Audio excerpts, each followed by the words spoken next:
அனைவருக்கும் வணக்கம். என் லைஃப்ல இந்த மாதிரி ஒரு பெயின்ஃபுல்லான ஒரு சுச்சுவேஷனை நான் ஃபேஸ் பண்ணதே கிடையாது.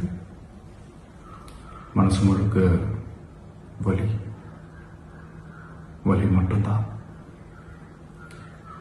இந்த சுற்றுப்பயணத்தில் என்னென்ன மக்கள் பார்க்க வராங்க, அதுக்கு ஒரே ஒரு காரணம் தான், அவங்க என் மேலே வச்சிருக்கிற அன்பும் பாசம். அந்த அன்புக்கும் பாசத்துக்கும் நான் எப்பவும் கடமைப்பட்டிருக்கிறேன். அதனால தான் இந்த சுற்றுப்பயணத்தில் மற்ற எல்லா விஷயங்களையும் தாண்டி மக்களுடைய சேஃப்டி, அதில் எந்த காம்ப்ரமைஸும் பண்ணிடக்கூடாதுன்றதுக்காக தான் அது என் மனசில் ரொம்ப ஆழமாக இருக்கும் அந்த எண்ணம்.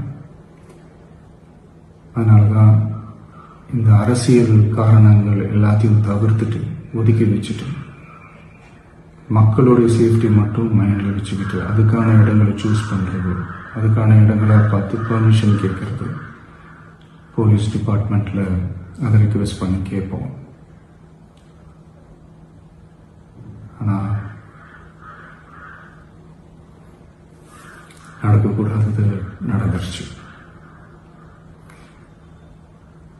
ஆனால் மனுஷன் தானே, அந்த நேரத்தில் அத்தனை பேர் பாதிக்கப்பட்டு இருக்கும்போது எப்படி அந்த ஊரை விட்டுட்டு என்னால் கிளம்பி வர முடியும்? நான் திரும்ப அங்கே போகணும்னு இருந்துச்சுன்னா அதை ஒரு காரணம் காட்டி அங்கே வேறு சில பதட்டமான சுச்சுவேஷன்ஸ், வேறு சில அசம்பாவிதங்கள், அந்த மாதிரி எதுவும் நடந்துடக்கூடாதுன்றதுக்காக தான் நான் அவாய்ட் பண்ணேன். இந்த நேரத்தில் சொந்தங்களை இழந்து தவிக்கிற இத்தனை குடும்பங்களுக்கும் என்னுடைய ஆழ்ந்த இரங்கலை தெரிவிச்சுக்கிறேன். எனக்கு தெரியும், என்ன சொன்னாலும் இது ஈடேயாகாதுன்னு எனக்கு தெரியும். ஹாஸ்பிட்டலில் ட்ரீட் பண்ணிகிட்ருக்கிற எல்லாருமே சீக்கிரமாக க்யூர் ஆகி வரணுன்றது இந்த நேரத்தில் நான் வேண்டிக்கிறேன். கூடிய சீக்கிரமே உங்கள் எல்லாரையும் நான் சந்திக்கிறேன். இந்த நேரத்தில் எங்களுடைய வலிகளை, எங்களுடைய நிலைமையை புரிஞ்சுக்கிட்டு எங்களுக்காக பேசின அரசியல் கட்சிகளை சார்ந்த நண்பர்கள், தலைவர்கள் அனைவருக்கும் என்னுடைய நன்றியை தெரிவிச்சுக்கிறேன். கிட்டத்தட்ட ஒரு 5 மாவட்டத்துக்கு பிரச்சாரத்துக்கு போனோம். இந்த மாதிரி எதுவுமே நடக்கல. ஆனால் கரூரில் மட்டும் ஏன் எப்படி நடக்குது, எப்படி நடக்குது? மக்களுக்கு எல்லா உண்மையும் தெரியும். மக்கள் எல்லாத்தையும் பார்த்துக்கிட்டு இருக்கிறாங்க. கரூரை சேர்ந்த அந்த மக்கள் அந்த உண்மையெல்லாம் வெளியில் சொல்லும்போது எனக்கு கடவுளே நேரில் வந்து இறங்கி அந்த உண்மைகள்லாம் சொல்கிற மாதிரி எனக்கு தோணுச்சு. சீக்கிரமே எல்லா உண்மைகளும் வெளியில் வரும்.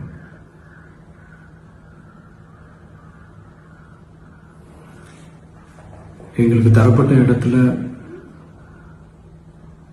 நாங்கள் போய் அந்த ஸ்பாட்டில் நின்று நாங்கள் பேசிட்டு வந்தோம். அதை தாண்டி எந்த தவறும் எங்கள் சைடில் நாங்கள் எதுவும் செய்யலை. பட் இருந்தாலும் எங்கள் கட்சியை சேர்ந்த நிர்வாகிகள், தோழர்கள் மேலே எஃப்ஐஆர், அது மட்டும் இல்லை சோஷியல் மீடியாவை சேர்ந்த நண்பர்கள், தோழர்கள், அவங்க மேலே எஃப்ஐஆர்லாம் போட்டு இப்போ பிடிச்சிட்டு இருக்கிறாங்க.